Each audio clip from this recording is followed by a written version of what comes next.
Back now with some new details on the threat of violence at last week's Hollydazzle event in Newport News. That perspective came from one of the students arrested in connection with the case. We reported yesterday that police had to step up the already tight security at the holiday celebration after hearing about the possibility of some young people bringing weapons to this event. Now, two men were arrested, one of them 21-year-old Quinn Wesley, and now that man is saying the story police are telling doesn't quite add up. And he's talking only to 10 on your side about what happened. Our Stephanie Harris is in the newsroom now with more on this story. Steph? Well, Tom, Quinn Wesley said there are a lot of rumors flying around, but he did nothing wrong.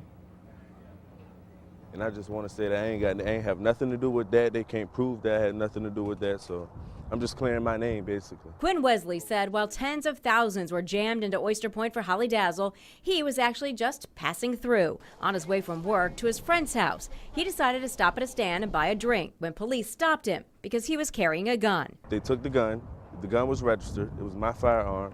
And they took the gun and they was like, you can't get it back until you go to court or wherever. Police told 10 on your side earlier this week there were threats made that something bad would happen at Hollydazzle. I don't have nothing to do with that. I never once said anything about going up there and doing anything at all that was against the law. Wesley admits he's been in trouble with the law before, but is adamant that he had no bad intentions. He said he carried a gun for protection because he's been shot himself 3 times. But he does not have a concealed carry permit, and he could not say that it was always visible, tucked into his pants at the hip. But my jacket was up. It was balled up and up. That's why I said my hands were already up because they were up in the jacket and you can see it. I had a red shirt on and you can see it's black and I had it up. So